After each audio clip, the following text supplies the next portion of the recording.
Nelson Mandela once said that it always seems impossible until it's done. Special invitees, Toastmasters, Gaveliers, parents, and ladies and gentlemen, a very good evening to you and a warm welcome to the grand finale of Omnifarious 2022. I'm Dirishka Silva, your Master of Ceremonies for the evening, and my co-MC is Gabriel Manuthi Ranasinghe.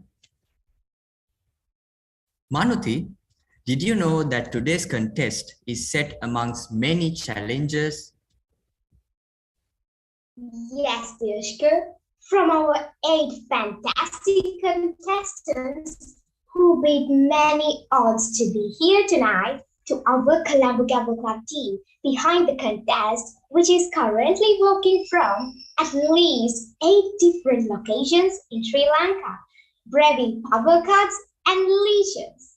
It's definitely been a challenging but awesome time.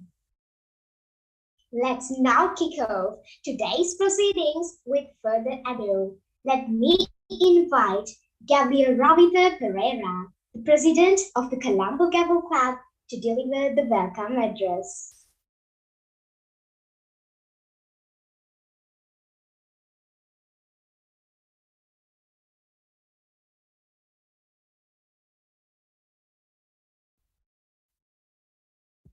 Thank you, MCs. Warm welcome to our chief guest, former Sri Lankan cricket captain, Mr. Kumar Sangakkara, chief judge for the evening, Toastmaster Sharifa Yusuf, chief judge of the preliminary and the semi-final rounds, DTM Dinuk De Silva, club councillors of the Colombo Gavel Club, TM Khadija Irshad, project chair, contest masters, finalists of Omnifarious 2022, honorable Toastmasters, Gaveliers, parents, and all invitees. I warmly welcome all of you to the grand finale of Omnifarious 2022, the All-Island Inter-Gavel Prepared Speech competition organized by the Colombo Gavel Club. Today, we see the results of the numerous efforts of Gaveliers who worked hard day and night to bring out the best in themselves. One reason that the Gavel spirit all around the globe never dies off is the amazing skills that young Gaveliers have and the collectiveness that every one of us have. Over the past few weeks, we have seen nothing but true talent from Gaveliers all around the island. After a preliminary round with submissions of the best speakers from over 15 school and community Gavel clubs all over the island, an intense semi-final round, we have now reached the grand finale, where the 8 best speakers of the island compete for one single trophy. We warmly welcome all representatives from all Gavel clubs and Toastmasters clubs. I would like to welcome the crew of Omnifarious 2022 who worked tirelessly to put up the event together. It has been a long weekend, and we even had to work from various parts of the country. Finally, I would like to wish all the finalists all the best of luck for today's contest and hope that everyone enjoy today's evening. Over to you, the MCs.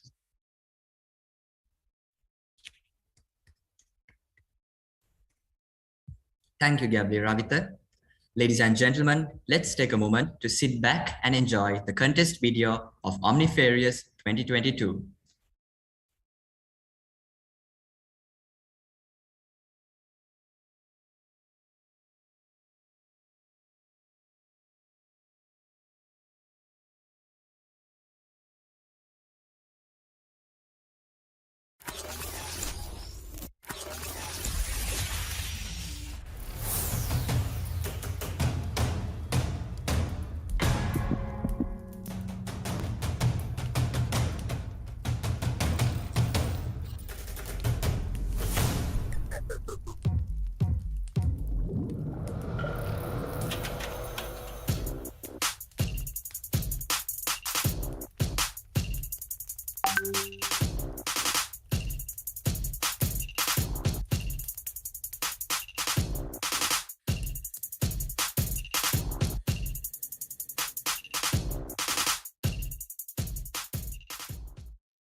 Hope you enjoyed it. Ladies and gentlemen, it is time to showcase our 8 finalists who made it to the finals after competing with 50 talented speakers from around Sri Lanka.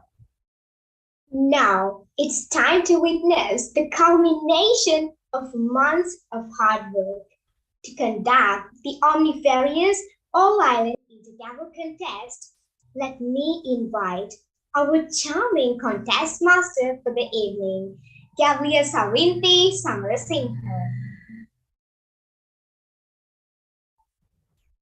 Good evening, ladies and gentlemen. I'm Savinti Samarasinghe, the contest master for today. A warm welcome to all Toastmasters, Gaveliers, parents, and guests to Omnifarious 2022, the All-Island Inter-Gavel Speech Competition organized by the Colombo Gavel Club. The winners of Omnifarious 22 will be announced at the end of today's contest. Let's take a minute to recognize our chief judge for today, Toastmaster Sharifa Yusuf.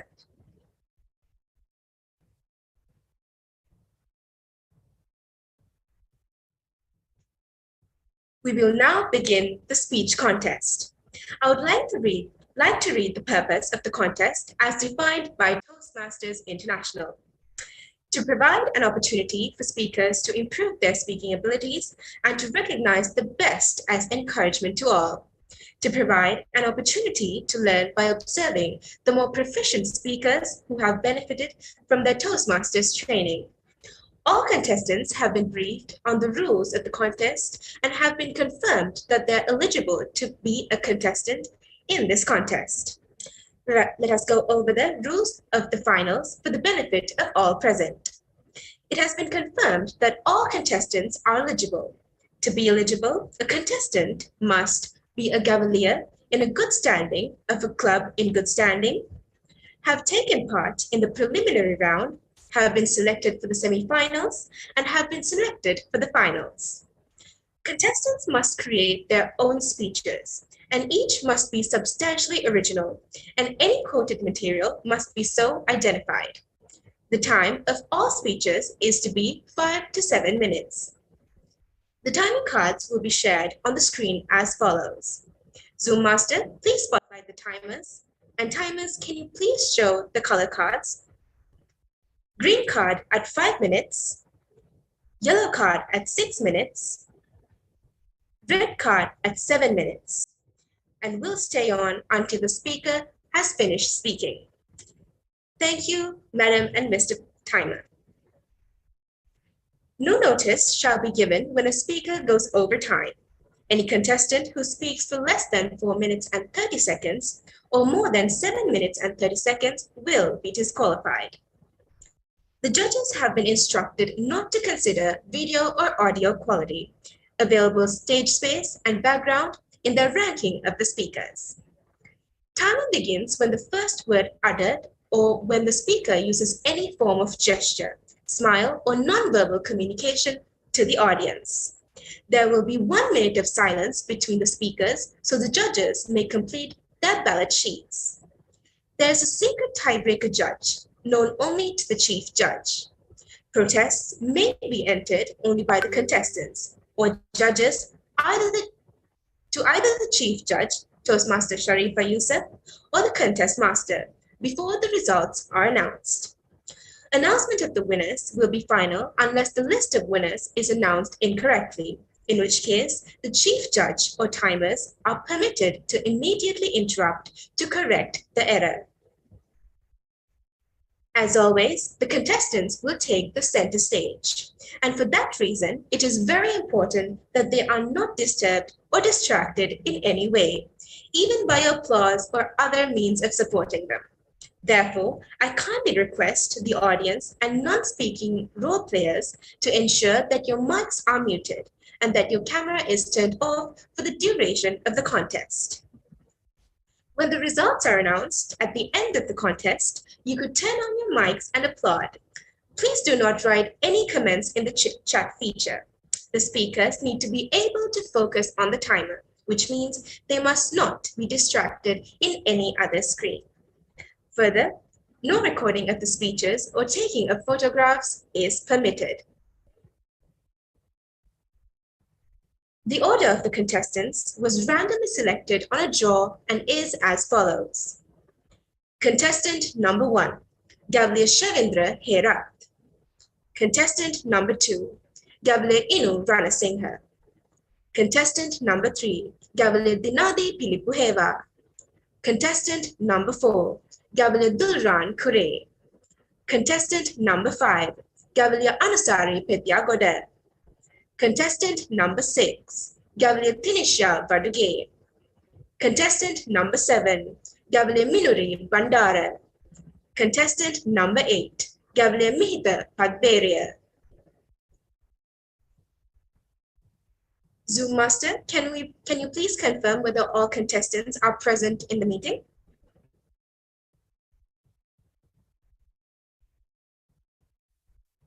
Yes, all contestants are here. Thank you. All contestants are now present and ready. Chief Judge, can you please confirm that all the judges have been briefed and are in the meeting room?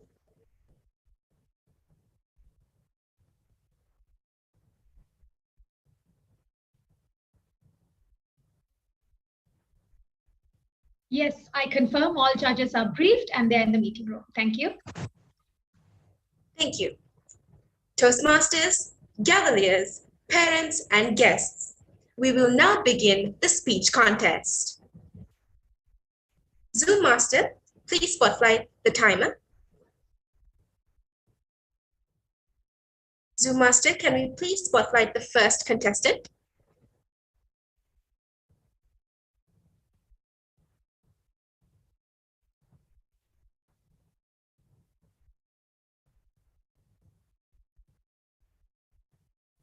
Could contestant number 1 please switch on his or her camera?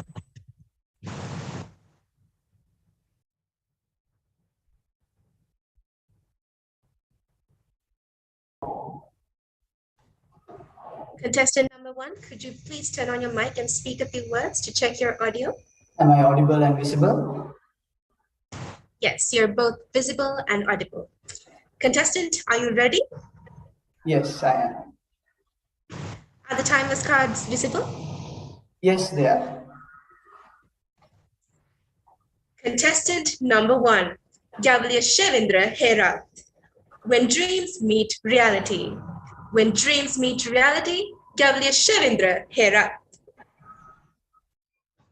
The ultimate target in the game of life is to achieve a certain goal. It might be the most life-changing one that you ever had, or the most devastating one that you ever had. Regardless, all of us have goals, and we have dreams that help us to pave the path to achieve those goals. Honorable Contest Chair, adjudicators, ladies and gentlemen, let me ask you a simple question. Do you have dreams? Well, of course you do. All of us have dreams. I myself had one last night. Oddly, a funny one. But that's beside the point. Do you have dreams full of color, full of hopes and desire to achieve something in your life? The journey to achieve our goals starts at school. It is the place where dreams are made, and it is also quite evident that we wander away daydreaming during our classes, which isn't quite worthwhile. But there is a time when we dream about reality. Transforming yourself to grasp that reality is quite the task. In fact, it might be the greatest risk anyone would ever take. People often find it rather difficult to pursue their goals because when we meet obstacles along the way, we just tend to give up. We forget that we are here in this world to enlighten it with hope. Now, when you recede back into that endless pit of giving up, you begin to pause. and realize that you have to change. You begin to find what you're meant to be. You begin to find who you're meant to be and where you're meant to be. Then is when your dreams meet reality. For an example, let's take the life of Thomas Alva Edison, the inventor of the light bulb, but a dropout from school. So how did he invent one of the greatest inventions of all time? It was the change in his thinking that led him to achieve his goals. Each time he failed, his dreams touched upon reality, and his goals came closer and closer to him. And he indeed achieved his goal. Another example, let's take the life of Sir Albert Einstein, one of the greatest physicists of all time. He saw the world in a different angle. He was also often lost in his own thoughts, redefining physics in his own mind. Once, he took the theory of gravity and transformed it to the theory of general relativity and special relativity. This might sound gibberish to you and me, but I'm sure if there's a physics enthusiast among us today, they will understand how exciting it is. He changed the nature of his thinking, and he changed his life so that he can achieve his goal. And he too, indeed, did become one of the greatest physicists of all time.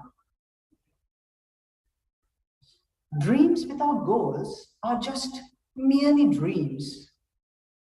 I'm sure all of us have heard the saying that we should think outside the box.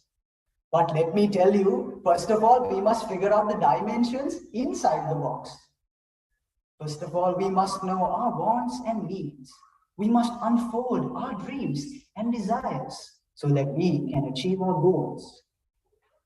Because you see, to go to space, we must know the distance, the velocity, the time, or else we'll end up going beyond space into heaven. Don't get me wrong, going to heaven is not a bad thing to do, but let's save that for later. Don't be the person who dreams big and ends up as a drunkard, but be the person who dreams big and ends up achieving his goals. Of course, along the way, you might wander over and over again, just like J.K. Rowling did. But look at her today. She is the proud owner and author of one of the greatest franchises in the decade. You might have dreams that are unobtainable, that seem hard to achieve. You might fail, but let me tell you something. If you don't fail, you aren't even trying. I myself had an experience like that. I am a singer, and in 2017, I wanted to take part in the All Ireland singing competition. So I was fortunate enough to take part and get the second place, although I wanted to become the winner. That didn't collapse my dreams. If that did anything at all, it put me on the road to success.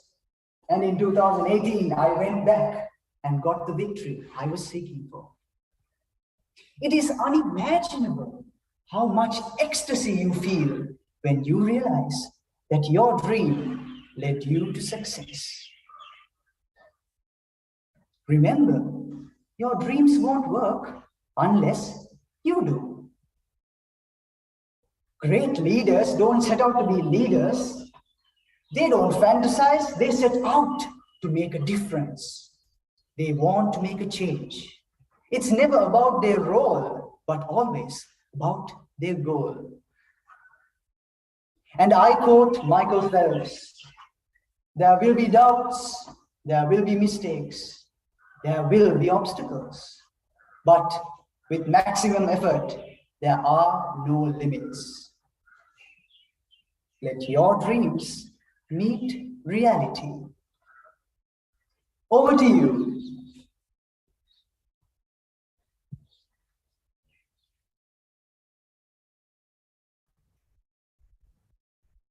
Let us now give 1 minute for the judges to mark their ballots. Timer, please indicate when 1 minute has elapsed.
1 minute has elapsed.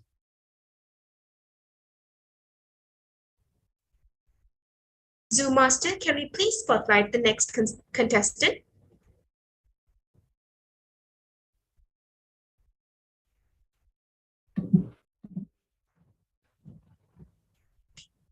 Contestant number 2, could you please turn on your mic and speak a few words to check your audio?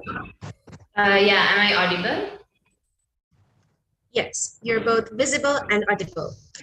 Contestant, are you ready? Yes. Are the timer's cards visible? Yes. Contestant number 2, Gavel Inu Ranasinghe.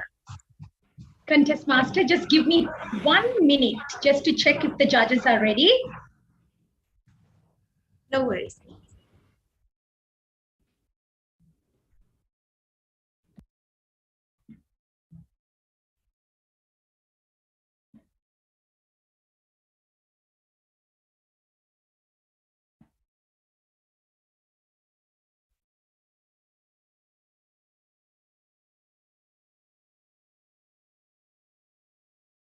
Okay, good to go, contest master.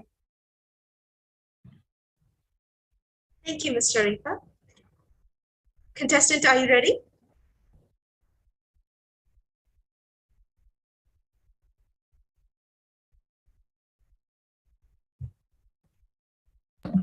Yeah, sorry, I couldn't unmute my mic.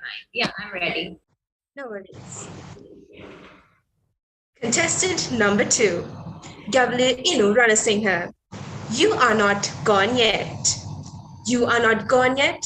Gavel Inu Ranasinghe. In life, we lose things and people. We get depressed and shattered. Back when I was a kid, my biggest fear was that my best friend, Natasha, would find a better friend than me. Because she was like my soul sister. We did everything together. We played together, we shared our lunches, we even wore matching t-shirts.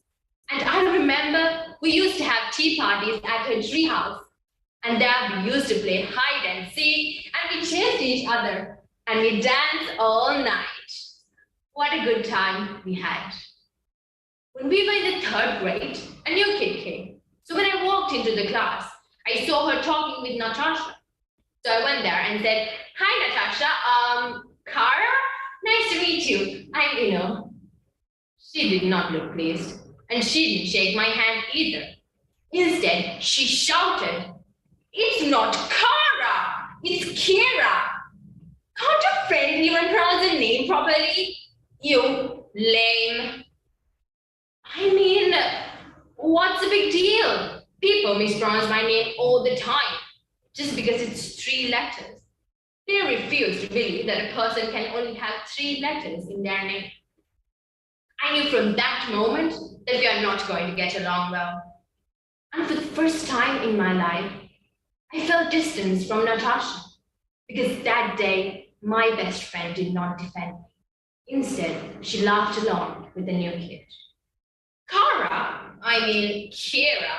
came to have lunch with us, and she talked about Victoria's Secret supermodels while I was still watching Komichi. And she bragged about how Harry Styles came to her birthday party, which to this day, I believe was a lie. But I never said anything, because it's good to have new friends, right?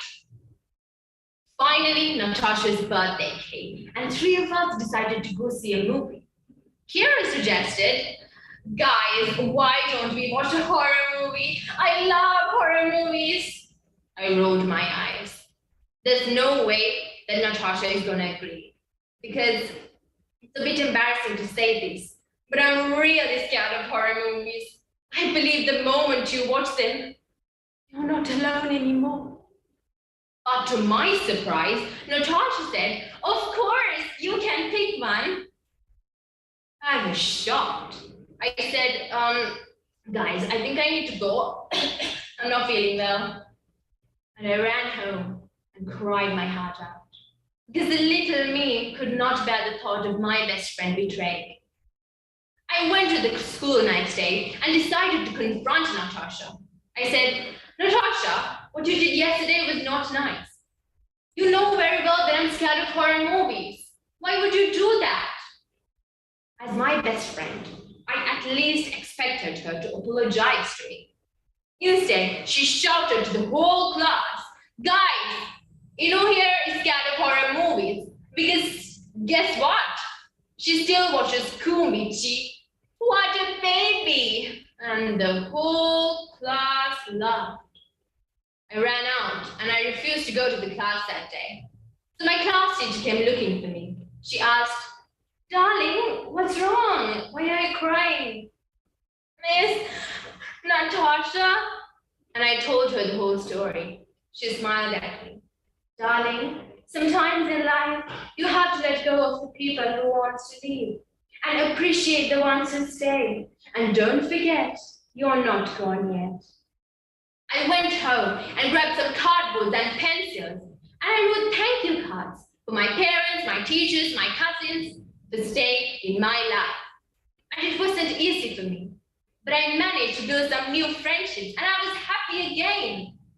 But that wasn't the only time that I wanted to hold on to someone who was leaving me. I remember looking at my grandpa at his funeral and wanting to run to him and ask why he was ignoring me. But I remembered what my teacher said. Sometimes in life, you have to let go of the people who want to leave and appreciate the ones who stay. Ladies and gentlemen, have you ever been attached to something that you could not let it go? Or have you ever been unable to get your mind off of something that happened in the past? Have you lost someone who is dear to you, whether it be your partner, your family member, or your friend? And have you watched someone you love be happy without you? And have you refused to move on in life and hanged on with their memory?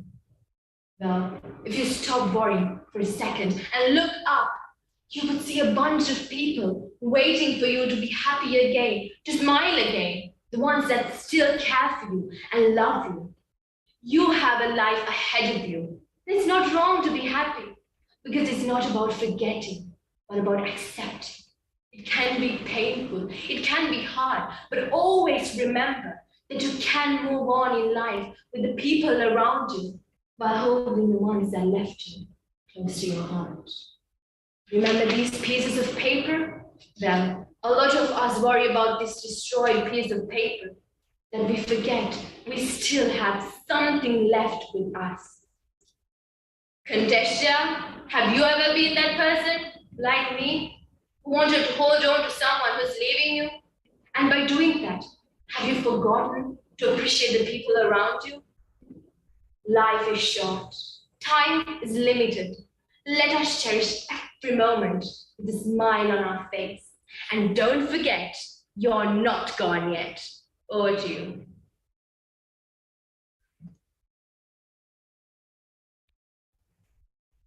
Let us now give 1 minute for the judges to mark their ballots. Madam Timer, please indicate when 1 minute has elapsed.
One minute has elapsed.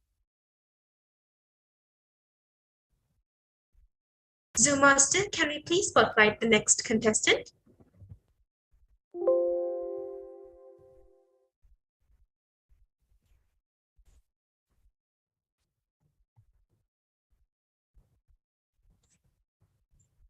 Contestant number 3, could you please speak a few words to check your audio? Hi, I'm Dinali. I hope I'm visibly and audibly here. Thank you. You're both visible and audible. Contestant, are you ready? Absolutely, ready to go. Are the timer's cards visible? Yes. Great. Contestant number 3, Gavel Dinadi Pilipuheva. Don't forget to eat the dessert. Don't forget to eat the dessert. Gavel Dinadi Pilipuheva. I want you to think of your top 3 favorite desserts. My personal favorite is the Sahara Desert in Africa, and my second favorite. Raise your hand up if you thought about food. Well, you've got nothing to worry, because we are about to go through an entire menu. Contest master?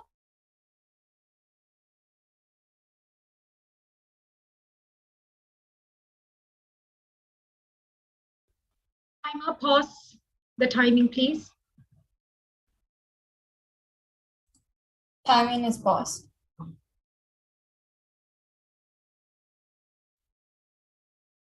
Contest master, can you please check what's up with contest number 3, please?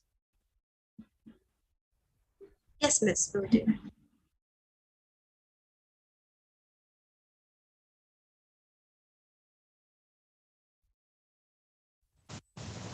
I believe I got disconnected for a minute. Really sorry about that. Is it fine if I start from the place I stopped?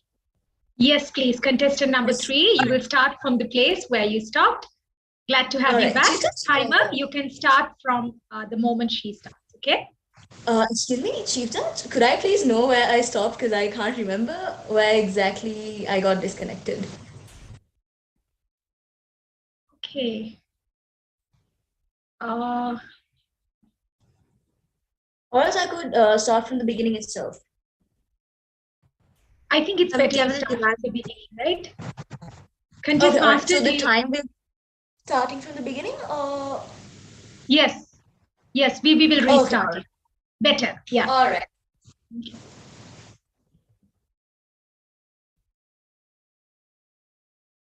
I want you to think of your top 3 favorite desserts.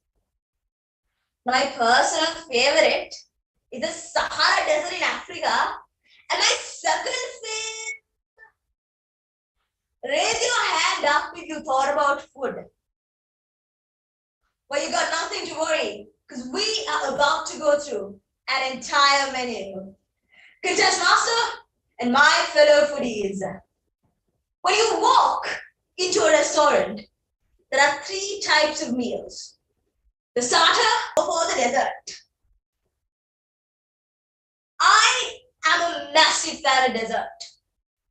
And when I say dessert, I mainly mean ice cream. I love ice cream so much that every time we go past an ice cream store, I would look at my mom and go, "You buy me that ice cream or ice cream." And trust me, when I scream, I don't sound as sweet as ice cream. But unfortunately, the only time I get to eat as much as ice cream as I want is when we go for a buffet. So every time we go for a buffet, I would sneak into the dessert section, see if there's anyone around, and take a good look at all the desserts available. And I would tell myself, Dinani, it doesn't matter how good the starter and the main course is. You have to leave space for the dessert. Now the same concept applies in life. The starter consists of all the goals and the plans we set out to achieve those goals. The main course consists of all the hard work and effort that we put in to achieving these goals. And sometimes we're too focused in getting things done, in chasing these goals, that we forget to enjoy. We forget to live, we forget to love, we forget to laugh. And most importantly, we forget that the main purpose of life is to be happy. I want all of you to think of an answer to this question. Are you happy? Being happy sounds simple, but it's one of the hardest things to achieve in life. And I am a person with a lot of scars. I've got around 2 scars in my knee, 3 scars in my head, and my all-time favorite, the scar in my thumb. Going back to 2013, I used to be the most mischievous kid in my neighborhood. And one day, my parents decided to step out of the house, meaning that my 14-year-old big sister was in charge of babysitting me. So I quickly went to spy on my sister, and she was on the phone. She went, "Girl, have you seen Justin Bieber's hair? Like, so smooth." Now that my sister is stuck in a melodrama, and my parents are out of town, this was my time to shine. So I sneaked into the storeroom, as I recall my parents always telling me, "Do not touch anything in the storeroom." Now I'm a good kid, right? I'm that good child. So I went and I took the smallest object available. A small bear. Let me see what it does. Blood. I ran to my sister. I said, "Look, it's blood." She kept the phone. She came to me. She said, "Buddy, listen. Whatever that happened here stays between you and I. So if mommy asks, we were just playing with red watercolors. We were just playing with red watercolors." Now, by the time my sister was giving me nice advice, my parents have already arrived.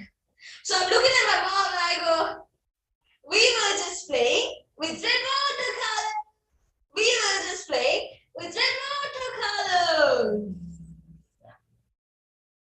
Unfortunately, my mom knew the difference between, because one, I knew what a blade does, and two, my sister's phone got taken away. Now, what more do you want as a sibling? But as I was recalling these memories from childhood, I realized that life isn't the same anymore. We're too busy attending meeting to meeting, getting assignments done, scrolling through TikTok, liking other people's posts, that we've forgotten to live. Ladies and gentlemen, I want you to know that your parents, your siblings, your friends, and everything and everyone around you are temporary. So take the best of it while you have it. I might be here speaking today, but I might not tomorrow, because everything is so uncertain. Just like the blackout I had, just like the connection issue I had, you never know what's in your way. All you gotta do is try and live the best as you can. So I urge you all, call that friend you haven't spoken to in a while. Break a window, get a slap from your mother before you move out. Go ahead, pull a prank on your sibling before they go out. And call that one person. Tell them you like them before it's too late. Because life is too short. Never, ever postpone happiness. And most importantly, don't forget to eat the dessert. Over to you.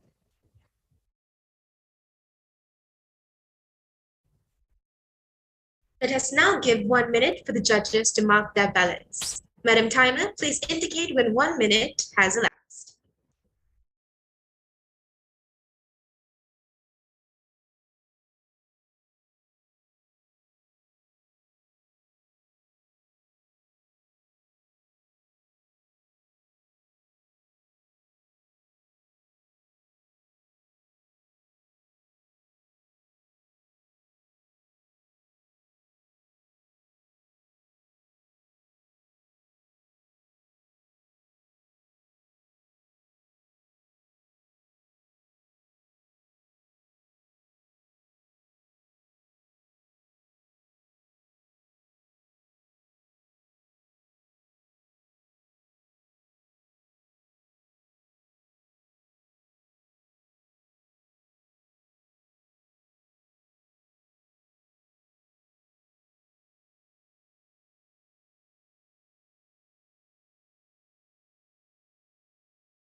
1 minute has elapsed.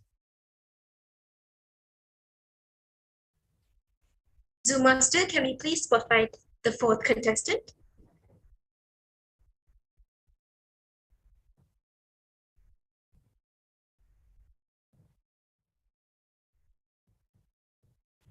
Contestant number 4, could you please turn on your mic and speak a few words to check your audio? Hello, my name is Zoran. Am I visible and audible? Thank you. You're both visible and audible. Contestant, are you ready? Yeah, ready. Are the timer's cards visible? Yeah, they're visible. Contestant number 4, Gavel Kure, superhero in me. Superhero in me, Gavel Kure. People tell me that I look like Captain America. What do you guys think? Let me rephrase. People say that I look like Captain America before he got his super soldier serum, hottest chair, and my fellow Avengers. I have been a massive fan of superheroes from the time I was very little. So I didn't find it strange that Superman wears his underwear over his pants, because this is even before I started wearing underwear. If you think Superman is stupid, wait till you see Wonder Woman. Wonder Woman wears the underwear without the pants and wears the belt on her head. I've been fascinated about superheroes for as long as I can remember. Those days, I used to think that these characters are based on actual people. Imagine how thrilled I was when I was bitten by a black ant, or a kadia, as we call them. Remember that Spider-Man gets his superpowers after being bitten by a mutated spider. I hoped and prayed that the kadia who bit me was also mutated, although I had no idea what mutation means at that age. I was also quite interested in the superpowers of Professor X, who can read other people's minds. Wouldn't that be interesting if you can look into other people's minds? You don't have to study for any exam, as you can look into the teacher's mind to find the answer. You can also look into the minds of the girls in the tuition class to see what they think of me. I meant when I'm older, of course, not at this age. It seems my craze on superheroes has not reduced now that I'm older, but I tend to look at the world in a more realistic manner. If you stop and start to ponder on who the real heroes in the world are, this brings an interesting question. Who comes to your mind? On one side, you have sports stars like footballers and cricketers like Sangha, idolized as heroes. In some cases, it's the singers and actors and people in the glamour industry. Some might say it's tech leaders like Elon Musk or Mark Zuckerberg. However, unlike these figures who are larger than life, you and I meet heroes each and every day. One cannot forget the Triforces in our own country who defeated terrorism. They are still at the forefront of all disasters, sometimes donating even their meals to others. Isn't that what real heroes are supposed to do? With this COVID situation, we found another group of heroes in the medical profession. These are individuals who work day and night to combat an unseen enemy, risking their lives to protect ordinary people. like you and me. The world realized that staying alive is more important than winning World Cups and golden boots. So, going back to the original question on superheroes, can you relate them to real life? In movies, you have characters marked as heroes and villains. But in reality, the line is not that clear because there is good and evil in all of us. Sometimes Loki helps and sometimes Batman does terrible things. So it is up to us to ensure that our good side overrides our evil side. It's true that not all of us can join the army or become doctors. However, that shouldn't stop us from reaching our true potential because we can all use superheroes for inspiration. After all, there is a superhero inside each and every one of us. We just need to find the courage to let the superhero out. Even in our day-to-day life, there are many instances where we can stand up for the little guy. Maybe someone is getting bullied. Do we join in or do we fight for his rights? Maybe someone is suffering from depression. Will we be able to help them on time? So the question is, when that moment comes, will you stand up for the little guy? Are you a hero or are you the villain? Who is your alter ego? Over to you.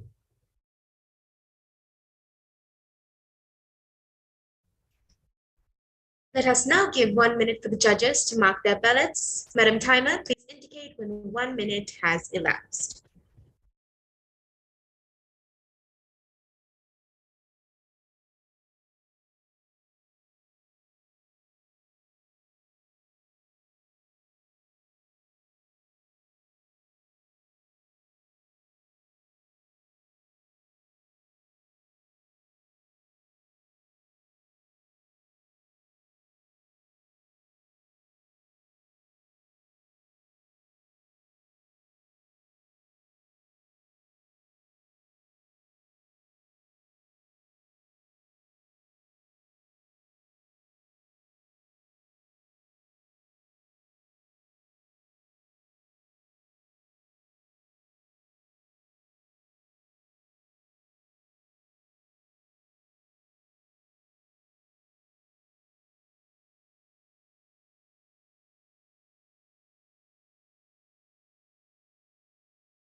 One minute has elapsed.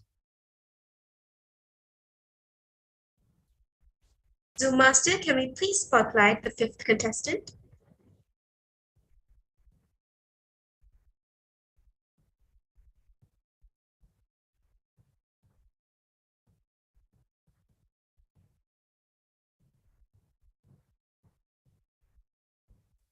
Could the 5th contestant please switch on the camera? All right.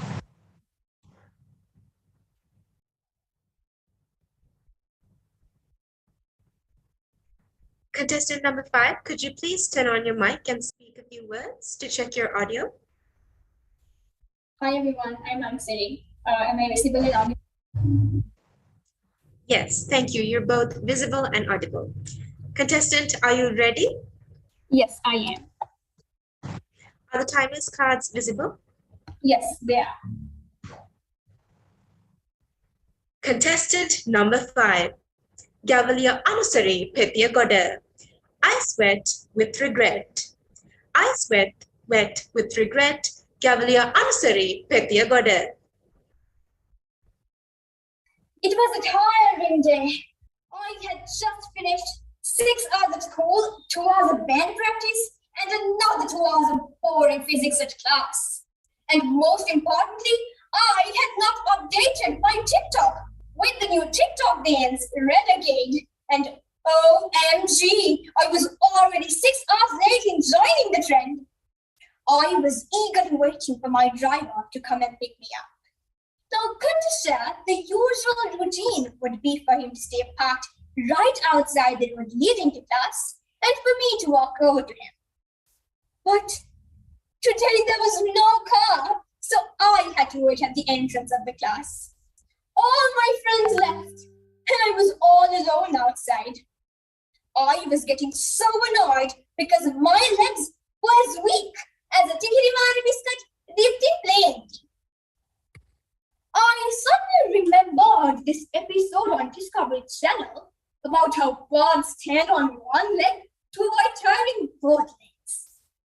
I tried this trick, and on that day, I made a discovery. Humans aren't birds, because the moment I tried to stand like a crane, I felt this pain which started from my brain and went all the way to my leg like an express train. My inner one failed, and I fell. I was devastated and so annoyed. Just when I stood up, I saw my driver close me. But then I realized that I fell because he got late, and I let out all my anger on him. Are you stupid? You wasted all my precious time. Let's go home. I must go to the vehicle, and he followed and got in. After a very long 3 minutes in the moving car, I went into this deep state of realization. I turned my head towards my driver. He looked weaker than usual. I suddenly felt this wave of guilt.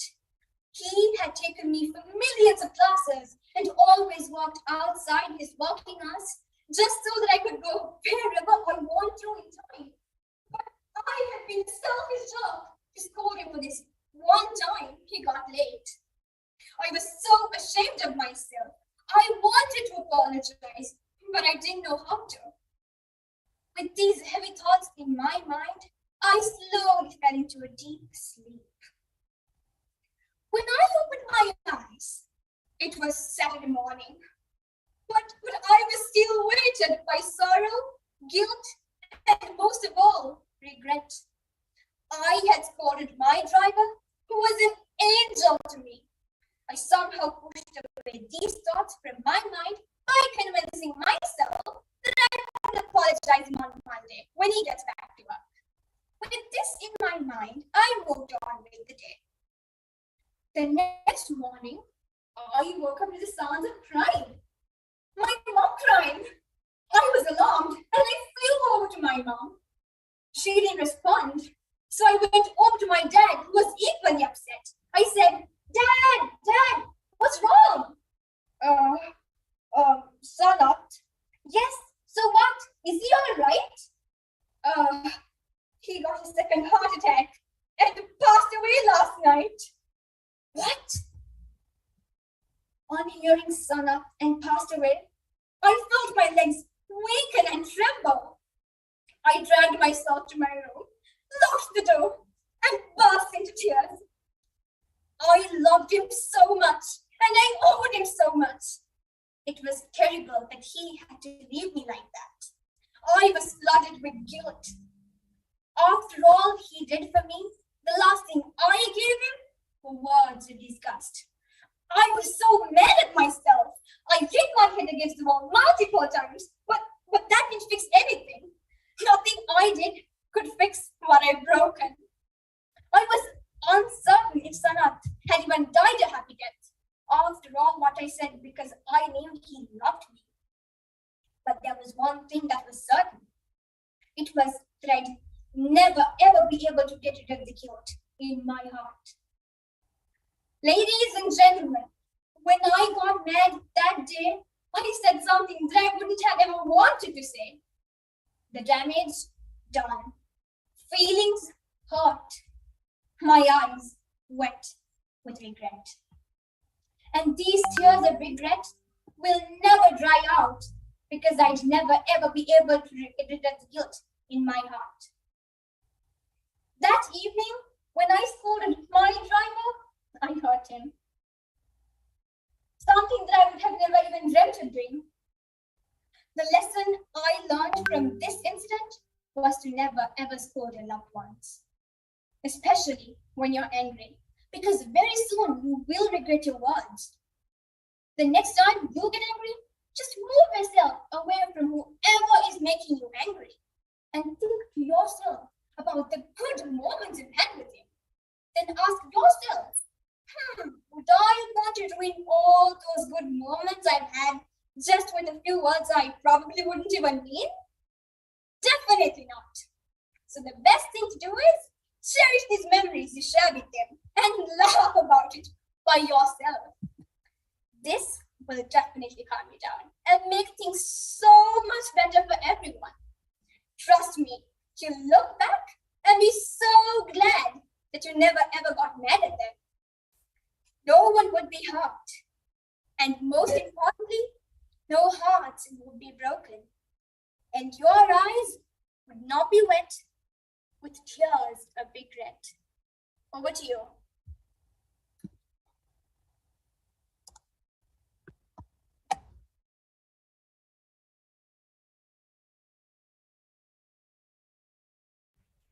Let us now give 1 minute for the judges to mark their ballots. Timer, please indicate when 1 minute has elapsed.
One minute has elapsed. Zoom Master, can we please spotlight the sixth contestant?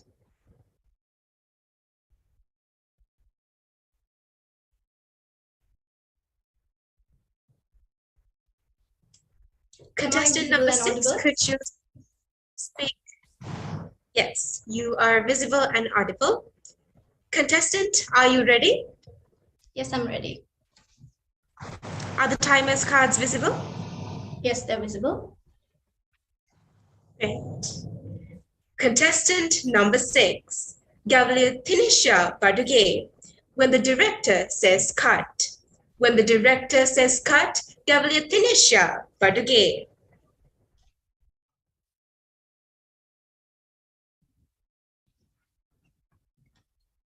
Cut. Where's the drama? Where's the chemistry? Where's the emotion? Retake, retake. This time around, try more Tom Cruise and less Brad Pitt. Okay? Rolling in 3, 2.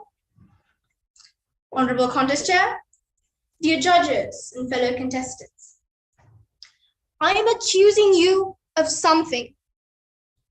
Each and every single one of you. I'm accusing you of personality theft. Not identity theft, but personality theft. And surprise, surprise, turns out that every one of you is guilty. Here's how. Now, I'd ask for a show of hands if it were possible. But now, I want you to think about a time where you took something and edited it out. May it be a video, audio, presentation, or even a speech. We've all gone back to our finished work and we've removed the unwanted parts, right? We add new parts that weren't there before. We tweak out parts that we think might come off as too bold and make it more subtle and appealing. And that's just what you need to do, right? To get the best grade for your essay, to make the best speech, to edit the best video. We've all been there and we've all done that, at least once. Now turn that gun on yourself. Turn it on yourself and think about what happens when you pick out parts of yourself and edit it. Mold it and shape it into something more appealing and inviting for the people around you. Morph yourself into someone else entirely. I'm going to tell you a story. This one's about my father, who for the life of him cannot listen to a single other person. He grew up in the South Coast, so he'd somehow find a way to go and spend his time in the sea. Now, my grandmother had 9 children, so she was well versed in the art of raising children. She had this trick where she'd lick the top of his head after coming home to see if he went out to bathe in the sea, because then she would taste the salt. And she was so adamant in finding out the whereabouts of her son that she'd sneakily follow him after school, where my father would remove his clothes and keep all his books under a coconut tree and go swimming with his friends. And my grandmother, to teach him a lesson, would sneakily steal his clothes and walk back home like nothing ever happened. He'd cut school and go help vendors selling food in the Ruhunakumari train to collect pocket money to go and watch movies at the end of the day. In every eye and mind in the village, he was a notorious character. And my grandparents told him to take after the 8 siblings before him. Disciplined, focused, and unlike him. After he finally realized that he had to do something with his life, he started working on himself. Halfway through medical school, he started side businesses, drawing up experiences from his childhood, and ended up a successful businessman. Ladies and gentlemen, the more often you wear a mask of someone you're not, the more you're going to forget it's not really yours. My point is, everyone around you, they're going to tell you to be someone else. They're going to never be happy with who you are now. Always want change. Society likes to put us into these boxes. Tell us that this is wrong, this is right. This is what you should do, this is what you shouldn't do. This is normal and this is abnormal.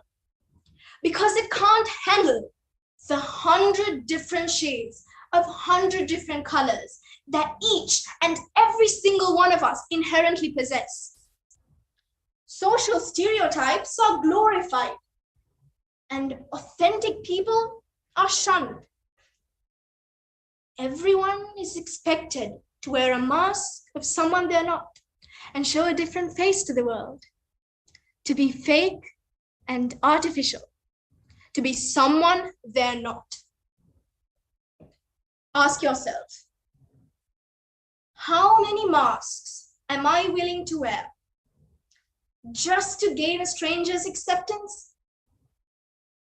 How many times am I willing to change myself just for someone else? Ladies and gentlemen, if you've ever seen the behind the scenes of a movie, you know that when the director says, "Cut!" you stop filming, you stop acting. Ladies and gentlemen, your life is not a movie. Stop acting. Be unapologetically you. Over to you.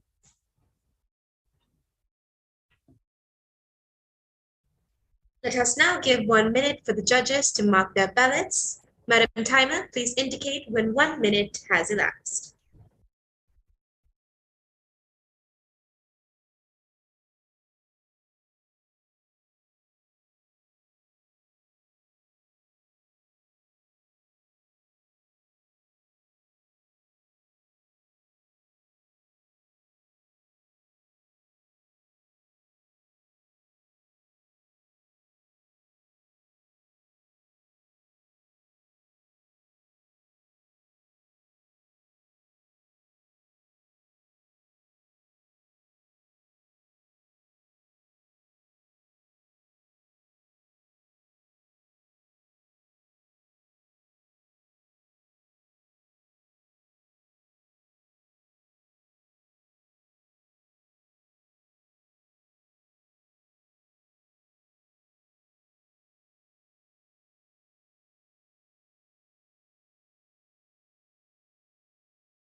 One minute has elapsed.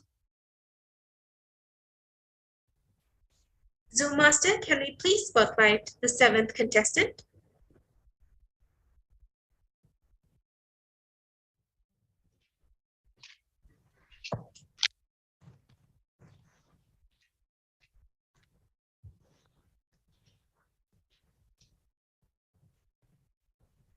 Contestant number 7, could you please speak a few words to check your audio?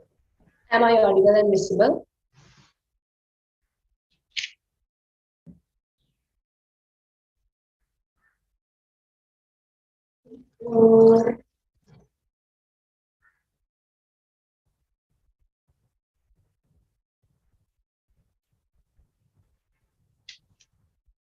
Are the timer's cards visible?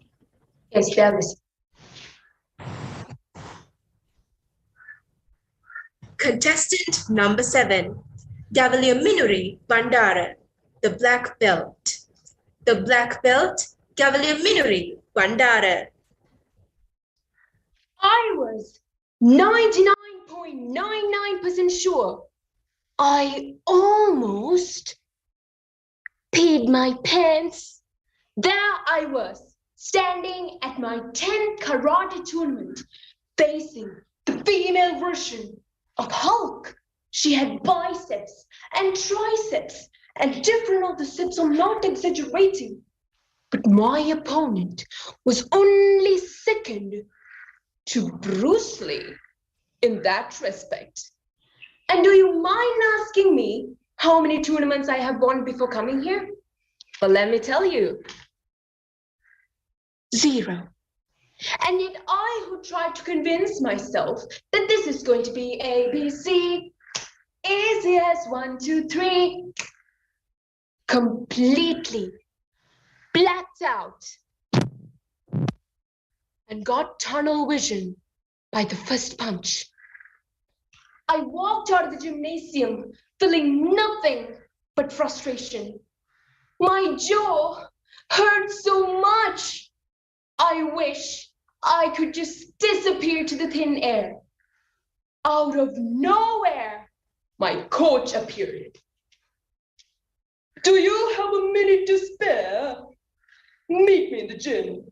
And can you please stop crying? We walked into the gym. This was already giving me horror movie vibes.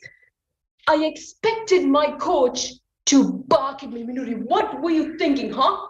You embarrassed me in front of thousands. You ruined my reputation. Look, karate is simply not your thing.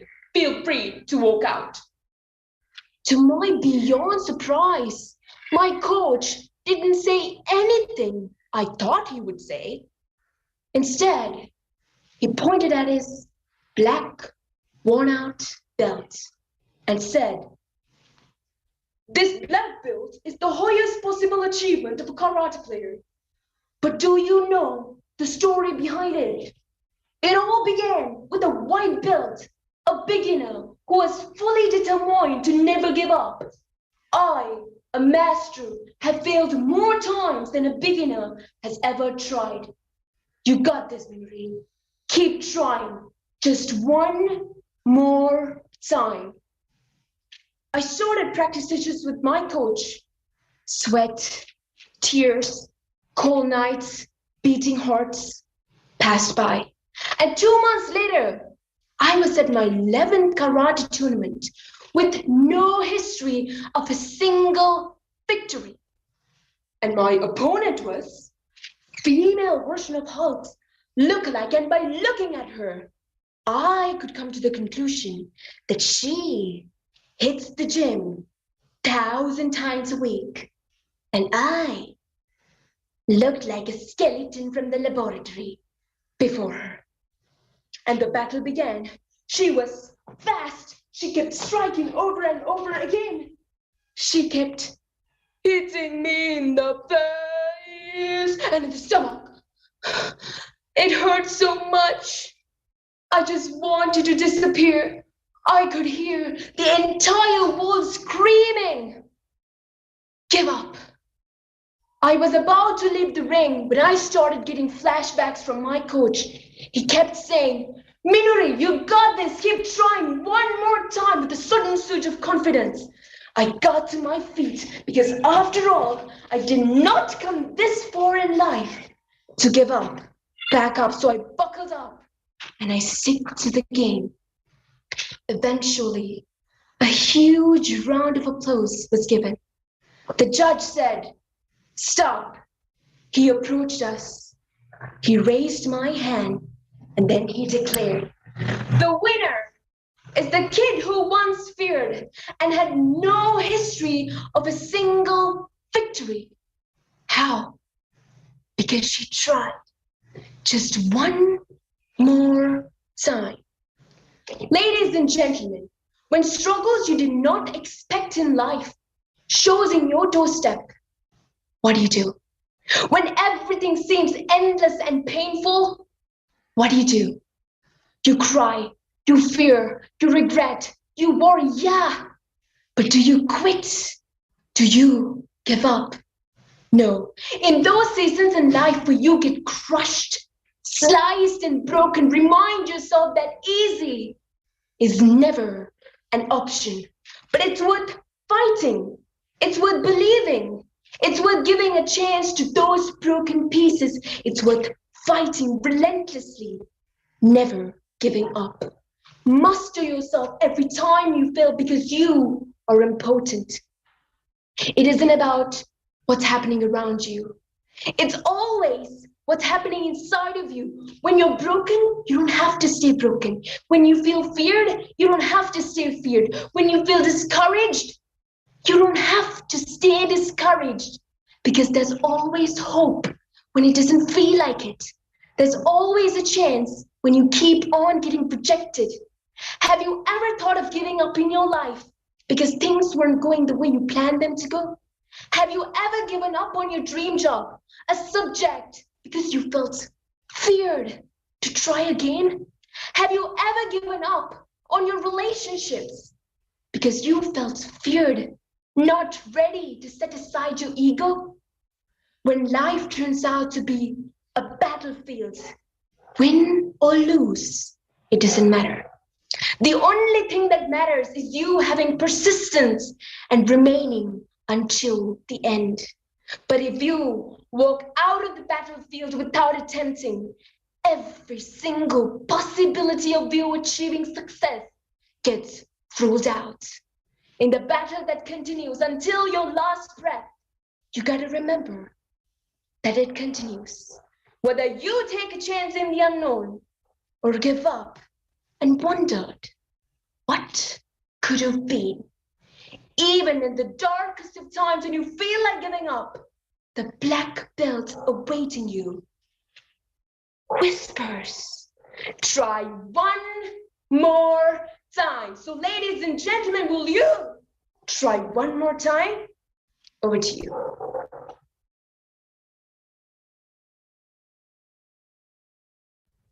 Let us now give 1 minute for the judges to mark their ballots. Madam Timer, please indicate when 1 minute has elapsed.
One minute has elapsed. Zoom Master, can we please spotlight the 8th contestant?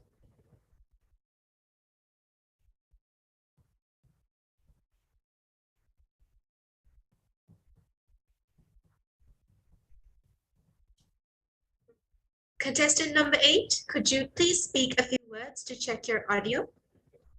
Yeah, can you hear me? Yes, thank you. You're both visible and audible. Contestant, are you ready? I am ready. Are the timer's cards visible to you? Yeah, visible. Great. Contestant number 8, Gavel Padberia, from 4 weeks to 22 seconds. From 4 weeks to 22 seconds, Gavel Padberia.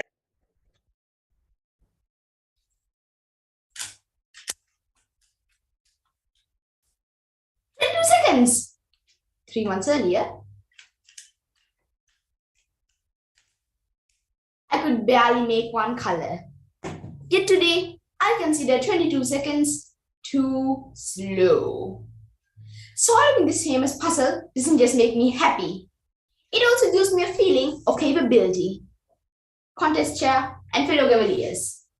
A few months ago, my family received some tragic news. We were advised to take quarantine now home for 3 weeks. My brother and I were determined to spend our newfound free time wisely.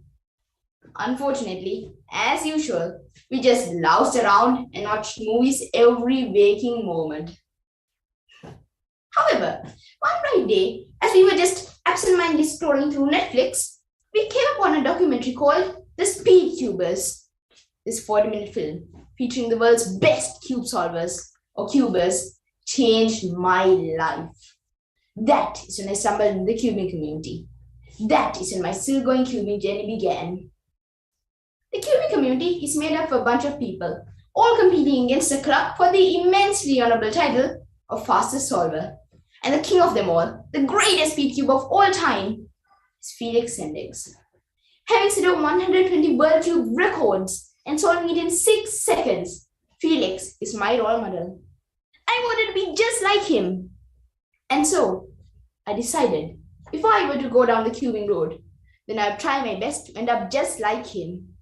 And so, I got to work. But right at that moment, I came across my first obstacle. An obstacle that took me days to jump across. I need a good tutorial on how to solve it. If you search up how to solve a Rubik's Cube, millions of videos and how-tos will pop up.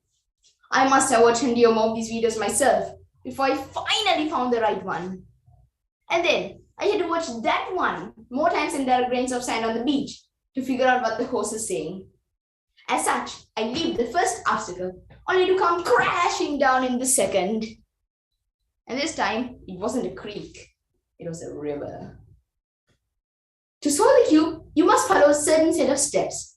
Memorizing these steps is hard, and for me, it was a true test of perseverance and resilience. That is all I did throughout my quarantine period.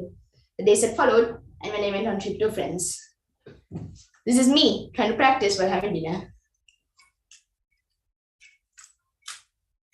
This is everyone else wondering if I'd gone insane. What? Particularly, one folk approached me and said straight to my face, "Hey, you! No one we've ever known has solved this useless cube. Stop wasting your time." The criticisms hurt, but I took them with a pinch of salt and endured anyway. One step was particularly hard, and in the end, I wrote the steps down on a little piece of paper, which I consulted while trying to solve it. Days passed by, but I still hadn't solved the cube, nor memorized the steps. But then, one fine day, a week later, while I was just casually trying to solve it and not expecting any results, I did it. Then I burst out of joy. I was like, "Take that, nasty river!" Unfortunately, I was blinded by joy and fell straight into the ocean. On my first few solves, I couldn't do better than 30 minutes. But when I could do it without my paper, I was a whole lot better than that. The first actually time solve I did took me 7 minutes, and I was over the moon. But then I remembered Felix. Feeling slightly dazed, I opened up the old computer again and got back in touch with the cubing community. I learned that to do 6 seconds solves like Felix, you needed 3 things: a good cube, CFOP, and practice. CFOP, a method to solve the cube fast, is the method that Felix uses, so it obviously became my choice. I bought a good cube and spent a couple hours a day practicing with the method I already knew. But learning CFOP wasn't a piece of cake. I got stuck right on the second step, and stuck I was for a whole week. In the end, I just gave up and tried to do 6-second solves with my slower method. But no matter how much I practiced, I couldn't do better than 1 minute 30 seconds. I realized that no matter how much effort you put in the wrong techniques and methods, you will never get there. And so, with a renewed level of eagerness, I watched another trillion videos on CFOP and practiced until I finally did it. Today, because of all that practice and effort I poured into it in the past, I can solve the cube in 22 seconds. But I still have a long, long way to go to get 6 seconds, which I will. Throughout my cubing journey, I learned the 4 most important characteristics and mindsets to have in your life. Number 1, you can do whatever you put your mind into. Number 2, be resilient. Number 3, put effort into the right techniques and methods. And number 4, be fueled, not emptied by criticism. Ladies and gentlemen, my cubing journey won't be over until I'm as good as Felix. Until then, I'll use those 4 principles like a torch in the dark. Whether they are writing an essay or composing a symphony, whether they are learning to ride a bike or mastering driving in a Formula 1, whether they are trying to do your best in the school play or trying to be the next Brad Pitt, those 4 will help you get there. You just need to follow them with all your heart. Contest chair and fellow Gaveliers, life itself can sometimes be a puzzle. Solve it with the right techniques. Over to you.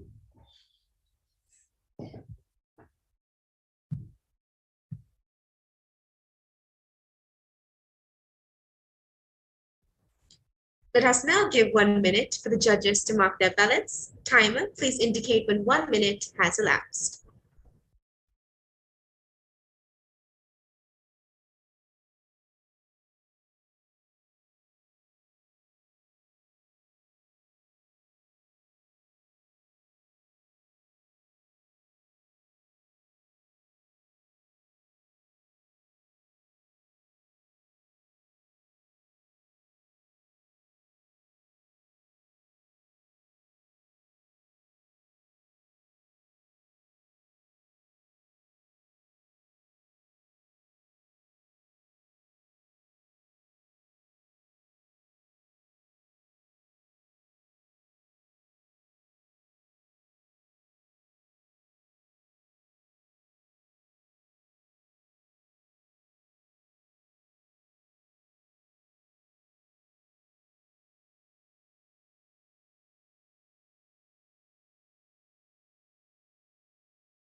1 minute has elapsed.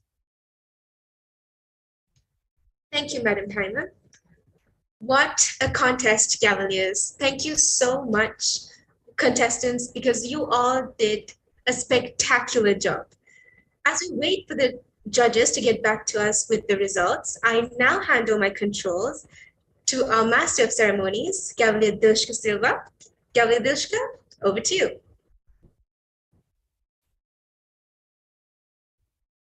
Thank you, Savinthi. It has been quite a match, isn't it, Manuti?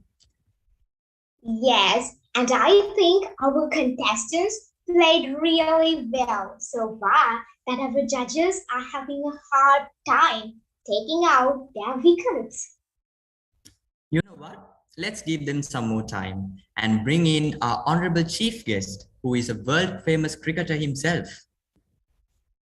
And now, to invite this special person, I call upon our dear President, Gavel Ravitha Pereira. Thank you so much, Dilshka. Like a contestant Shivendra Hera said, right now, my dream is meeting reality. I have the privilege of introducing a legend I grew up with, inside my head at least, because he's been my role model in more ways than one. Our chief guest for today needs no introduction, but I'm going to do it anyway. He's a household name and someone I'm sure all Cavaliers here tonight, as well as everyone else, draws the inspiration from, Mr. Kumar Sangakkara. Mr. Sangakkara is a very busy person. So when we first approached him, it was with a bit of skepticism about whether he would have time for a bunch of kids aged 12 to 18 with ambitions of organizing an all-island contest. So imagine our surprise when he said yes. Thank you so much, sir, for accepting our invitation despite your busy schedules. We feel truly honored. They say that cricket is similar to a religion here in Sri Lanka. It is a sport that has cultured into the lives of every Sri Lankan, young and old. Mr. Sangakkara is a Sri Lankan cricket commentator, former Sri Lankan cricket captain, businessman, ICC Hall of Fame inductee, and the former president of the Melbourne Cricket Club. He was the first non-British person to be appointed as the president of the Melbourne Cricket Club since the club was founded in 1787. Sangha, as he is fondly known by his fans, is widely regarded as one of the greatest wicketkeeper batsmen in the history of the sport. He was officially rated in the top 3 current batsmen in the entire world in all 3 formats of the game at various stages of his international career. He was also the youngest person and the first active international player to deliver the MCC Spirit of Cricket Cowdrey Lecture, which was widely praised all over the world. Mr. Sangakkara won the ICC Cricketer of the Year in 2012 and won many other awards for T20I, Test and ODI cricket. And he was selected as the leading cricketer in the world in the years 2012 and 2015. Well, I can go on for much longer with this gentleman's accomplishments, but it's time to hear from Mr. Sangakkara himself. However, in true Sangha style, Mr. Sangakkara will not be delivering a speech, but is willing to bat a few questions from the audience for the next few minutes. Cavaliers, ladies and gentlemen, let's play. Over to you, Mr. Kumar Sangakkara.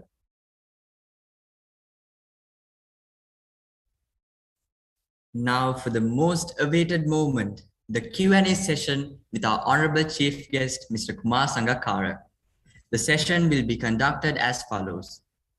Please use the raise hand option if you have a question, and I will choose the person, and the respective person would then be spotlighted and allowed to unmute, and then you may ask your question. Mr. Sangakkara, are you ready? Yes, I am. And for my first questioner, can we please have Gabriel Sayuri Herat? Thank you, Dilshka. Mr. Kumar Sangakkara, were you competitive when you were young? Yes, I was quite competitive, and thank you for everyone. Thank you to everyone for this evening with y'all. It was lovely to listen to all the speeches and to take part in this short interaction with all of you. And yes, to answer the question, I was very competitive. I was playing competitive tournaments in tennis when I was 8 years old, badminton when I was 10, and tennis all the way through till 16, and then of course cricket from 13, 14 onwards. And it was at that point of my life I thought being competitive was always competing against someone else. But when I matured a lot more and I was in the national side, I kind of came to the realization that the competition really is within yourself, and if you raise the bar and you kind of have high aspirations, high goals and targets, you can devise a way of training and planning and being smart about the way you go about things, then you of course can become the best that you can be, or close to it, rather than becoming better than someone else.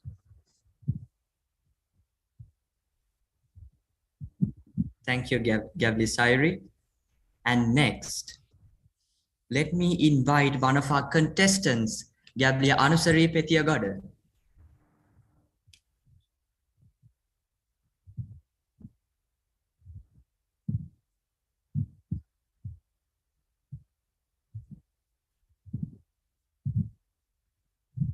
Gavel Anusari, you may now present your question. Can you think of an incident where your use of public speaking has changed either yours or someone else's life drastically? Sorry, I didn't really hear that part. Yeah. Can you think of an incident where your use of public speaking has changed either yours or someone else's life drastically? It's hard to pinpoint one specific instance, but I think in my own life, the confidence that I have in my ability to communicate in a public forum, my ability to read a room, to communicate properly and aptly and adapt from person to person, audience to audience. It's a skill I had to learn as part of being in the national side, as part of being captain, on how to read other people and how to understand, to effectively communicate things to them, to get the best out of them. And of course, to build up my confidence and my own skills to get the best out of myself.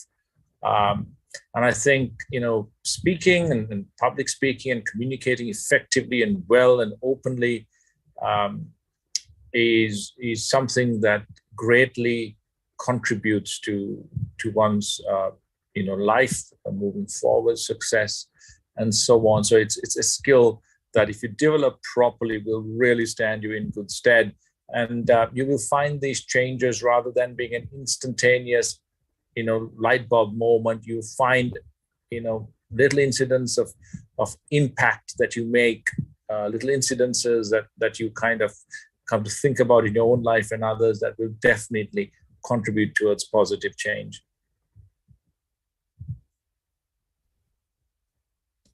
Thank you, Gavel Anusari. And next, how about we have contestant number 3, Gavel Dinadi Pilipuheva.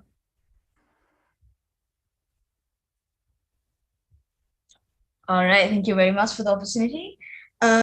Sangakkara, when it came to that record-breaking test partnership of 624 runs with Mahela, what sort of communication and planning did you all have when approaching the innings?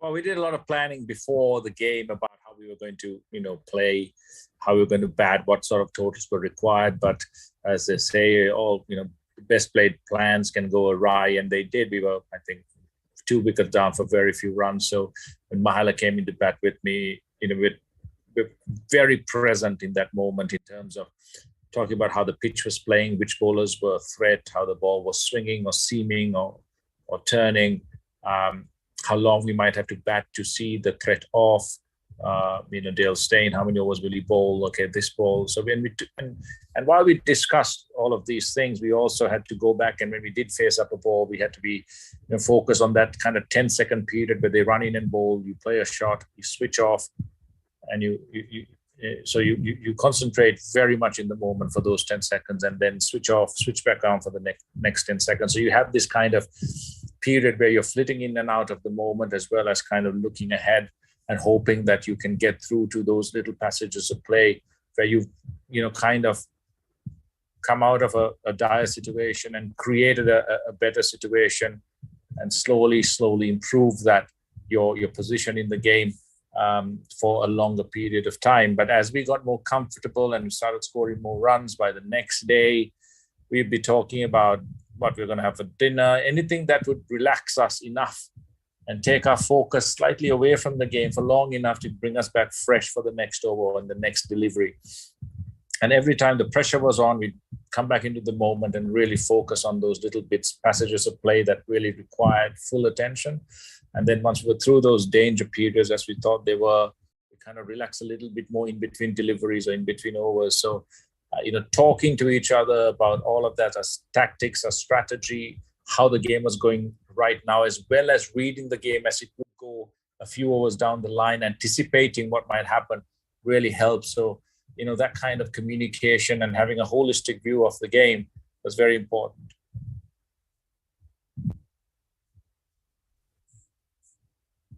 Thank you so much, Gavel, for that question.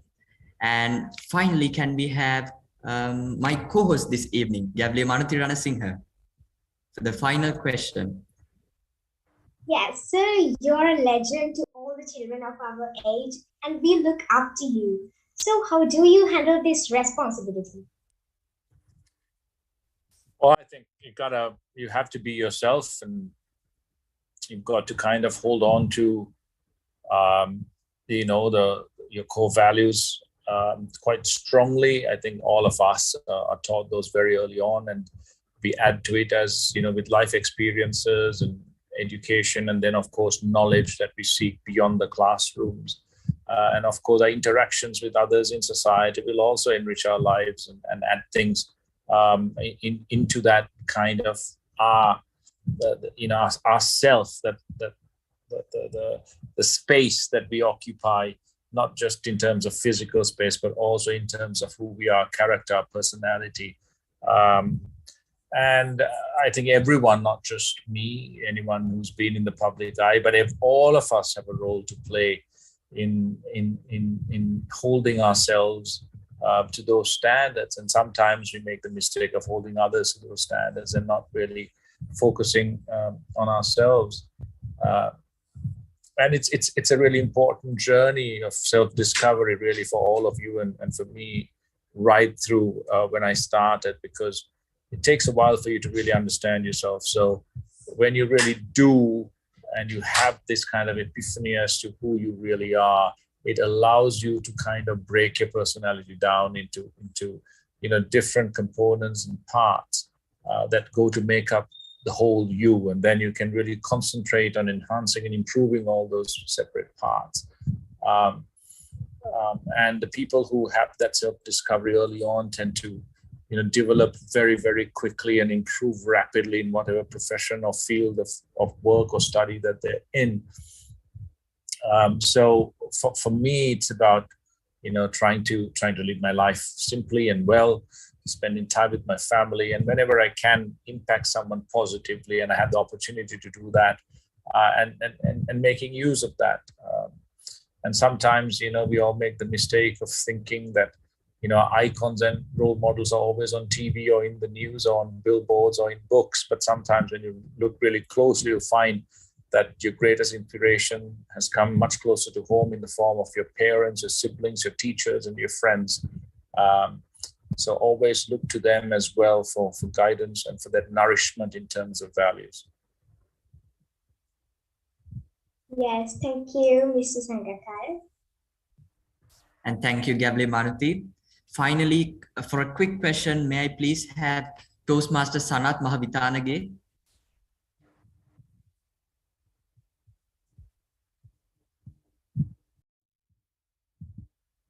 Toastmaster, you're muted. Right. Thank you, Mr. Sangakkara, for coming here and inspiring our young children.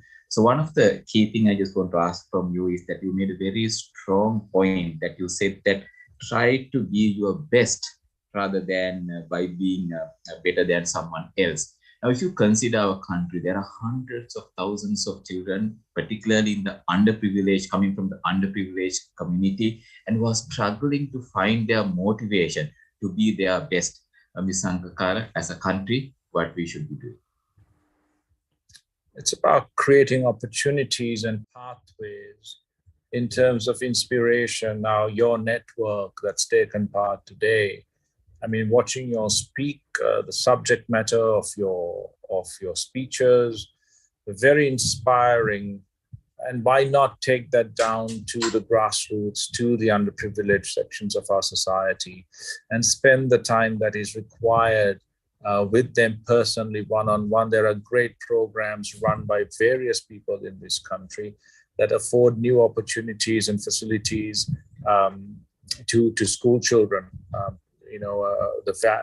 The importance of a value-based education, the importance of access to education, the importance of having well-funded schools with the right facilities so that children are able to explore not just their academic work, but all their physical attributes as well, and plus other interests that they may have, so that they have a complete experience of school.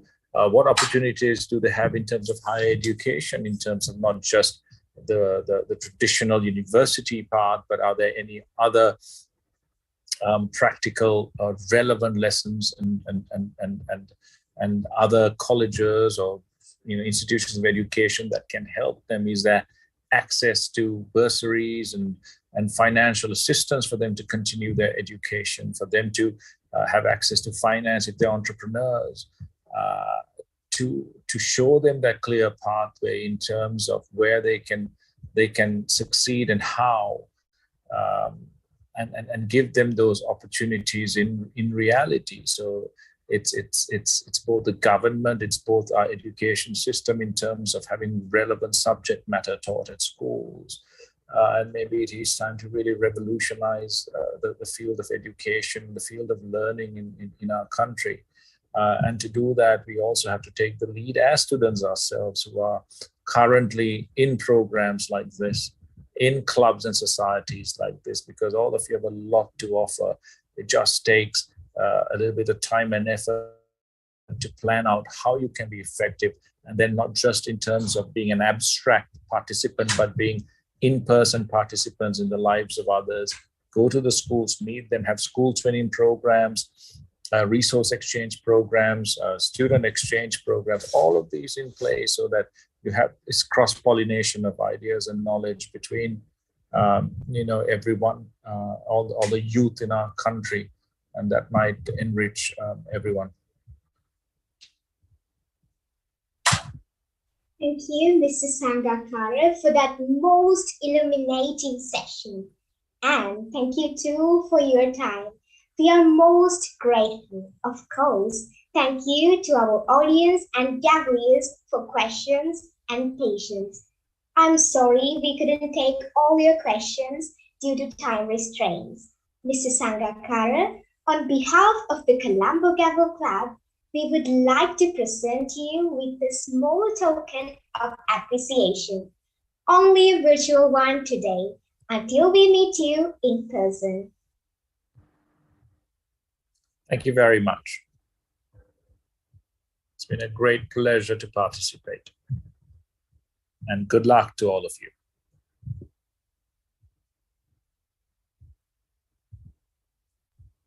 And thank you once again. Now, I cordially invite Gavel Sari to deliver a brief thank you note. Thank you, Manuti.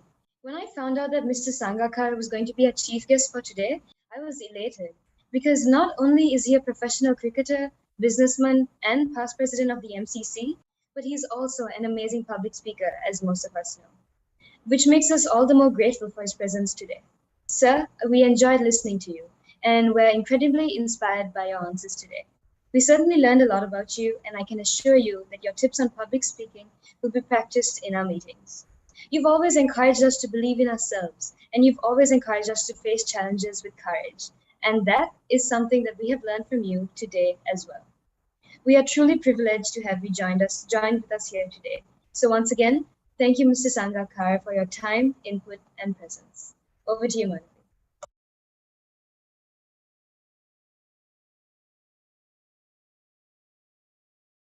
Thank you, Gavel Sari.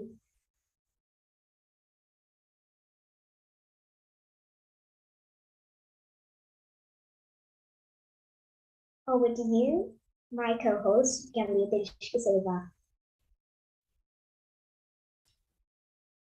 And now, to conduct the interview of the contestants, let me invite once again our contest master for the evening, Gavel Sabinti Samarasinghe.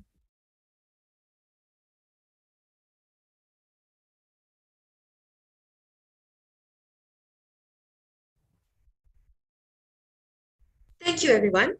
Now, let's get to know a bit about our contestants. I will invite each of the contestants in the order they spoke. So first, we have Gavalier Shevindra Hera. Zoom Masters, can we please spotlight Gavalier Shevindra?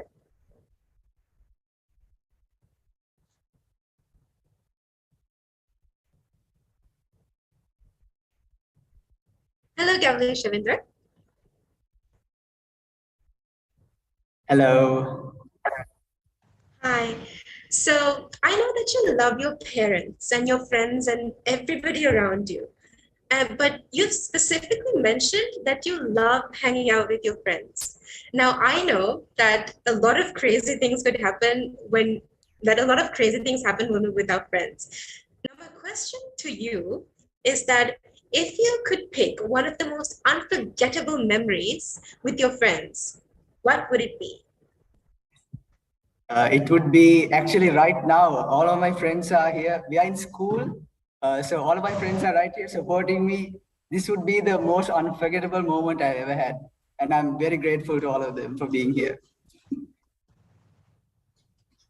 That's amazing. I think the fact that your friends are all there supporting you, I'm sure you feel really energetic, and I'm sure that's like the real true meaning of friendship, right? Definitely. Of course. Thank you so much, Gavel Shavindra. And now we present you with your participation certificate for the finals.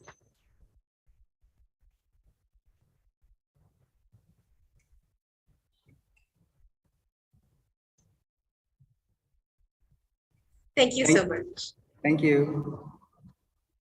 No worries. Next, I call upon Cavalier Inu Ranasinghe.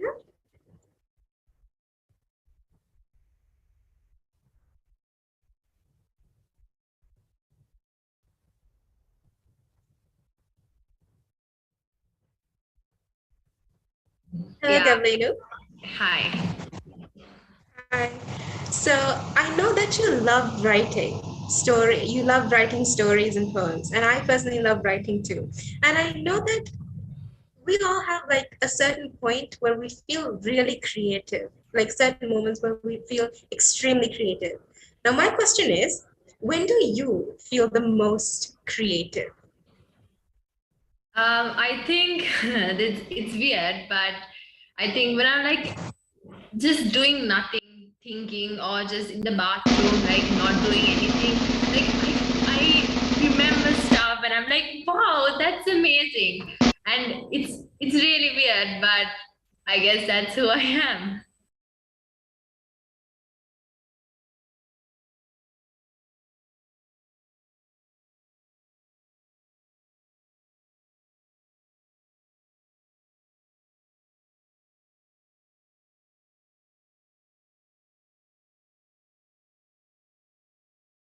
The world, would you like to change?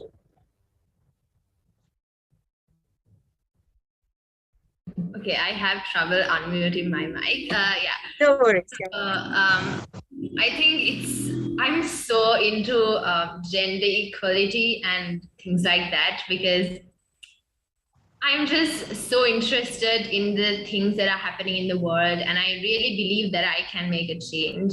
And I think um, I would really talk about equality, and I would work to make everyone in the world equal, no matter what race, what color, or what gender they are, and what their social class is, so that might be something that I want to do.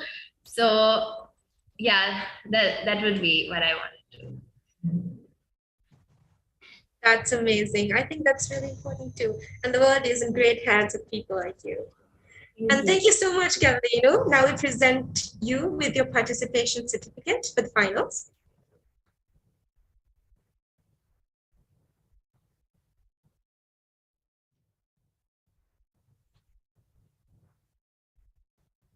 Thank you so much. Next, I call upon Gabriel Dinadi Filipiheva.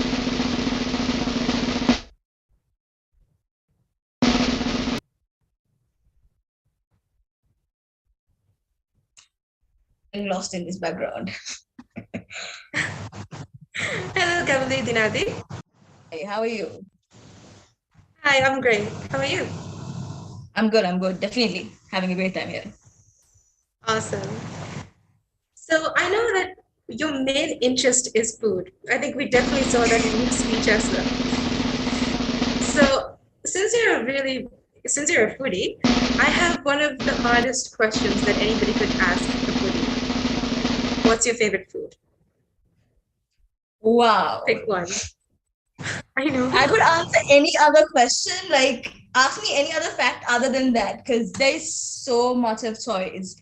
I think I can't really set my mind to a certain thing saying this is my favorite food, because the moment I do find something, that's my favorite food. Like when I'm eating it, whatever it is, it becomes my favorite food. So I think I can't really choose, but if I'm in the mood for it, I'm in the mood for it. So yeah.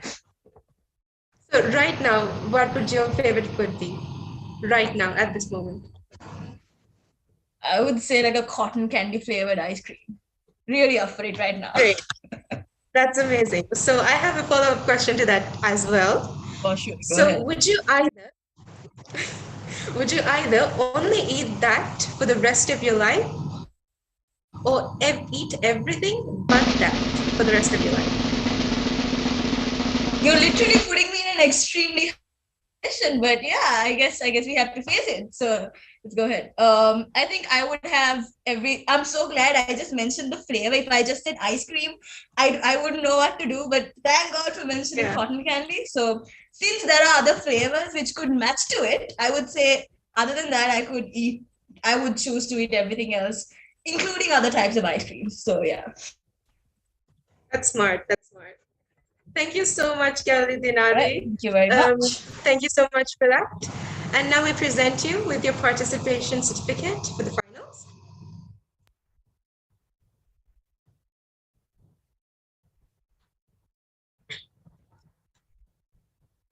Thank you so much. Next, I call upon Gabriel Dulran Kure.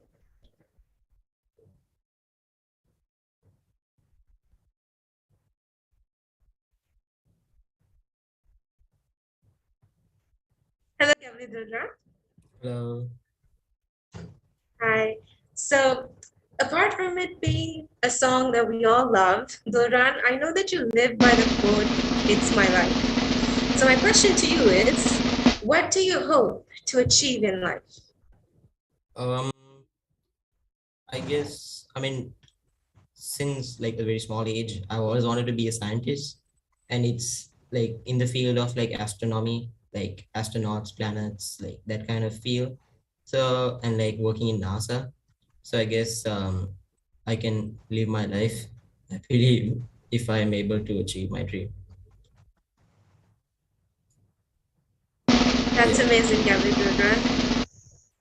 And thank you so much, Gabriel Durran. And now we present to you with your participation certificate for the finals.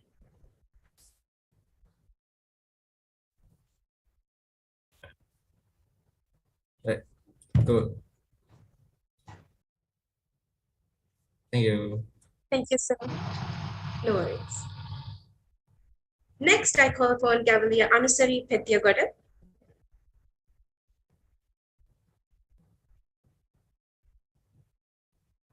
Hi, Gavel Anusari. Hello. So, Gavel Anusari, when I asked the question, what inspires you the most? I saw that you had said that it's your parents. So my question to you is, how are you inspired by your parents? Well, the main thing is unity. I mean, they do everything for us. Like education, they give us like they don't give us money, but they supply us everything to achieve our goals. So yeah. That's amazing. And is there anything that you hope to give back to your parents in the future? Yes, definitely. Well, what I want to be is a pediatric surgeon. So like, when like me being a pediatric surgeon will definitely make them happy. So yeah.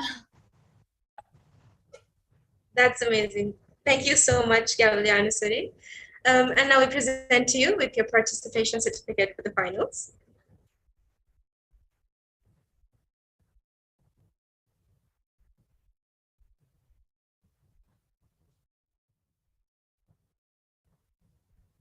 Thank you so much. And now I call upon Cavalier Tanisha Vadugate.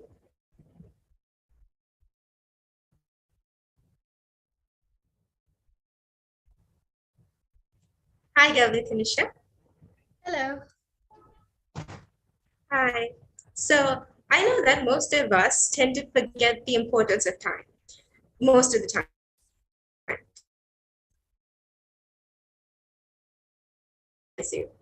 So my question is, how does time inspire you? To be more accurate, I'd say the progression of time inspires me, knowing that I can't get this second ever again. Makes me want to do everything all at once, experience everything, hone my skills, make sure I'm be more open to experiences and be more of a better human. Yeah. Yes. And again, is there any, how do you tend to manage your time as well? I don't think I manage my time well. I'm very bad at it. But yeah, I try to write down stuff that I have to do. Be the present, live in the moment. Yeah, I guess I'm not good at managing my time. So I don't know how you're supposed to do that, but I just try my best, I guess. Yeah, that's pretty much what we all do. And I think that's amazing, Tanisha. We just try to do our best. And thank you so much, Tanisha. Now we present to you with your participation certificate for the finals. Thank you very much. Of course, Tanisha. And now I call upon Cavalier Minuri Bandara.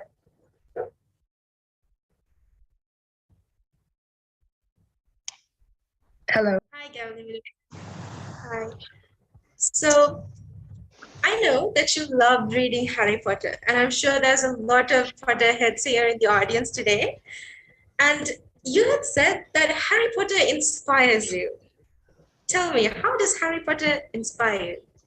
Now, don't get me wrong, because I choose the fictional character as the one that inspires me the most. The first point I find him inspiring is because we share the same personality traits. So see, he's a Leo and I'm a Leo. We both share the same zodiac signs. And now you see that he lost his parents the day he was born, and he's been trying to murder Voldemort since the day he was born. And then, no matter what trouble, obstacles he encounters in his life, he still manages to be happy, gain the victory of his life. So I'm like, I have everything, a proper education, lovely siblings, my parents, and why can't I achieve when I have everything? So he inspires me a lot. That's amazing, Cavalier Minuri. And I think it's really special when you find a small connection with a fictional character as well. Thank you so much, Cavalier Minuri. And now we present to you with your participation certificate for the final.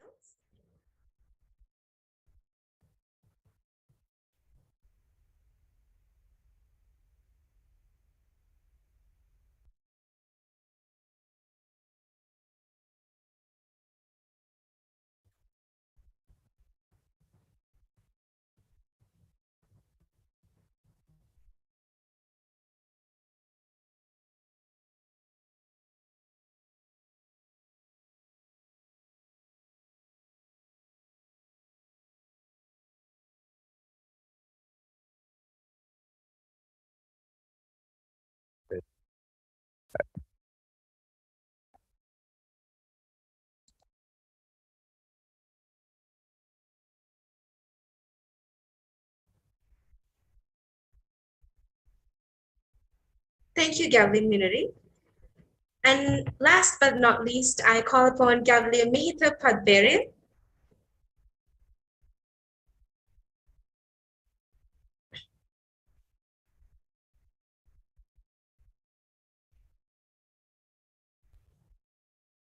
Hi, Gavel Mihita. Hi. So, Gavel Mihita, I know that you love writing. I know that you write a lot, but I've seen that you love writing about nature and that you are always inspired by nature. Yeah. So my question, yes. So my question to you is, in your opinion, why is it so important to protect nature? And what have you done yourself to protect it? Yeah. So I think we should protect nature because we are part of nature. And there's this balance in the world which I believe in. It's like, what the mystics are always saying, the world has to be balanced. I believe in that because without trees, we wouldn't have oxygen. And without the small animals like lizards, snails, slugs, even though we consider them pests sometimes, spiders, we all need them to balance our ecosystem. And as of yet, I haven't really done much other than, I never litter the environment. And whenever I see someone littering the environment, I usually give them the dead eye stare or shout at them, even if I'm on the road.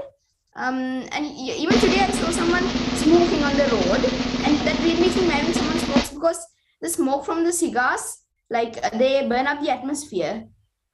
So I actually wanted to yell at him, and I actually did yell at him, but luckily I yelled at him in English and he didn't really understand. He was probably drunk at the moment. So I'm happy that he didn't understand because he looked like he would knock me to the ground. Yeah, Galamita, I think it's very important to think about the nature. And like I said before, the world is in great hands of people like you. Thank you. And yes, thank you so much, Gavel Mihita. Now we present to you with your participation certificate for the finals.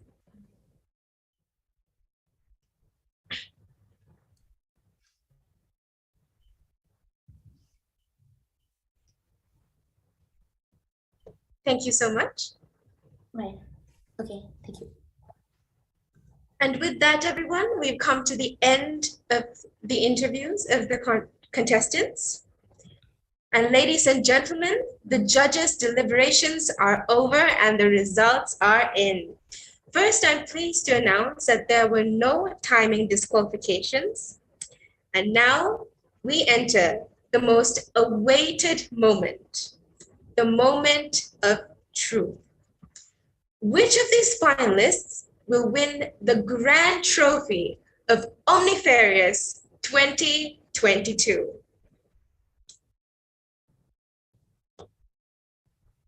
Are you ready?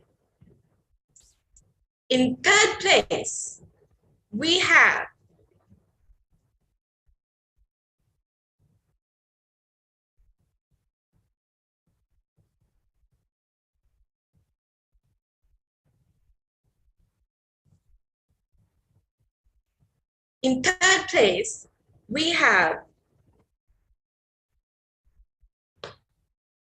can anybody guess who it is?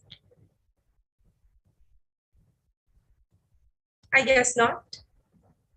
In third place, we have Gavel Ranasinghe from the Gavel Club of Visakha Vidyalaya.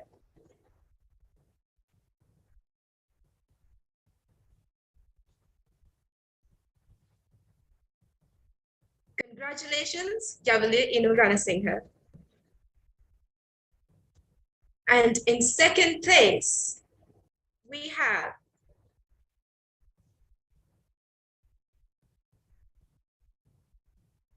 Gavel Minori Bandara from Gavel Club of Visaka Vidyalaya.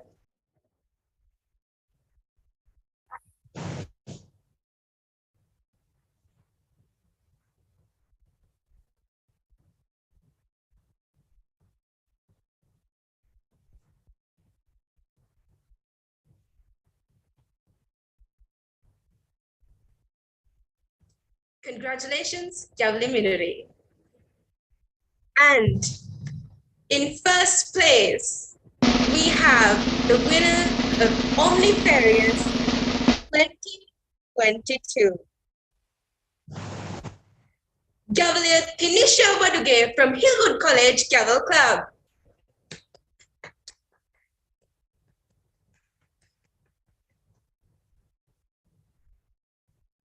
Congratulations, ladies and gentlemen.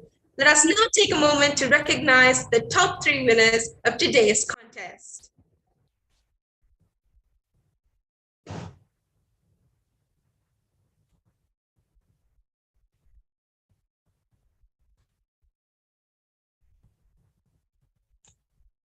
Congratulations all. I would also like to thank the Chief Judge and all the judges and other contest officials. Finally, thank you to all the audience. You have been so wonderful, wonderful.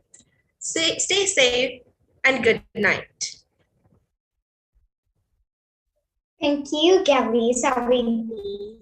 Congratulations to all the winners. The vote of thanks be delivered by the project chair of Omnifarious, Gabriel Hussein Yusuf.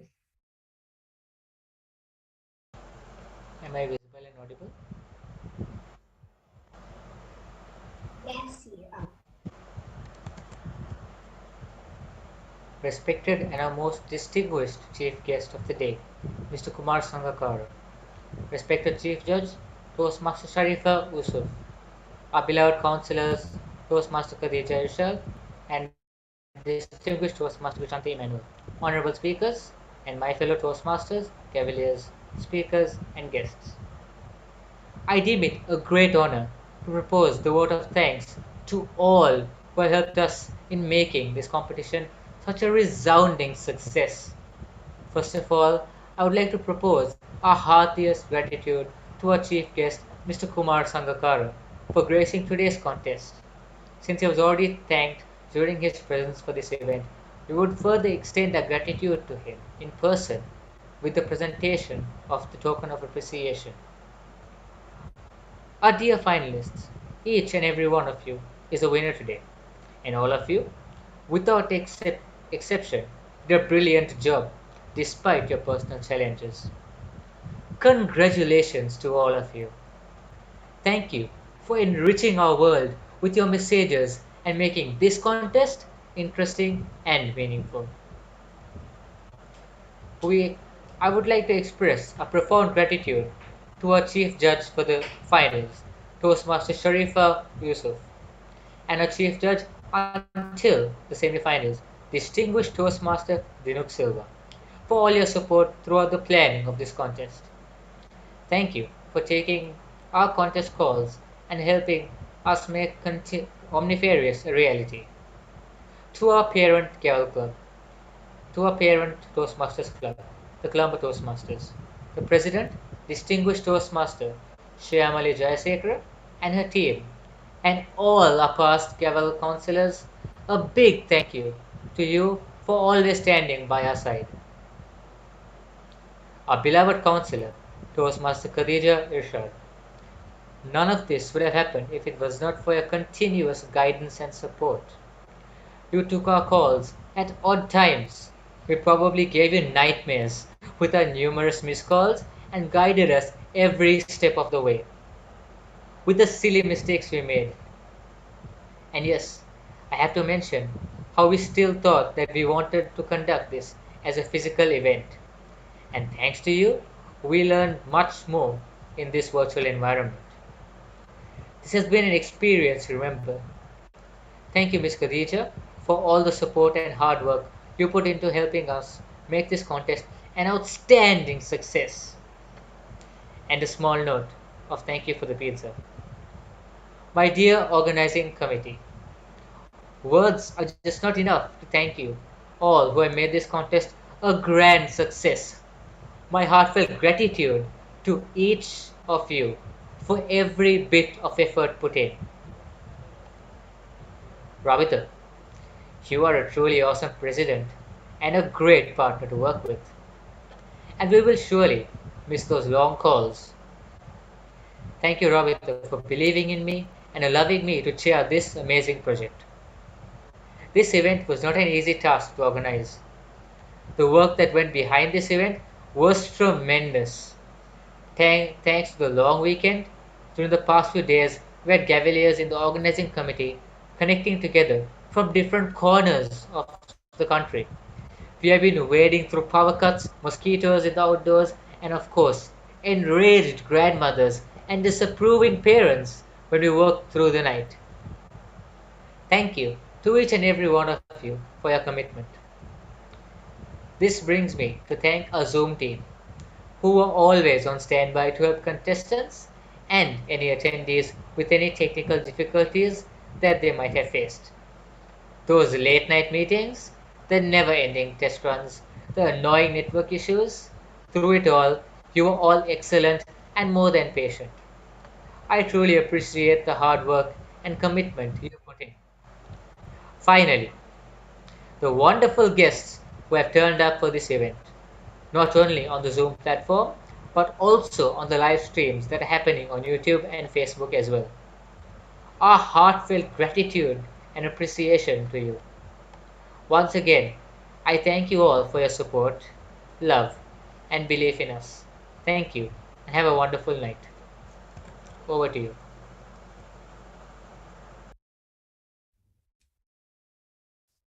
Thank you, Gabriel Hussein. Ladies and gentlemen, we have reached the end of the breathtaking finals of Omnifarious 2022, the All-Island Intergavel Speech Competition organized by the Colombo Gavel Club. Thank you for being with us this evening. Stay safe and good night.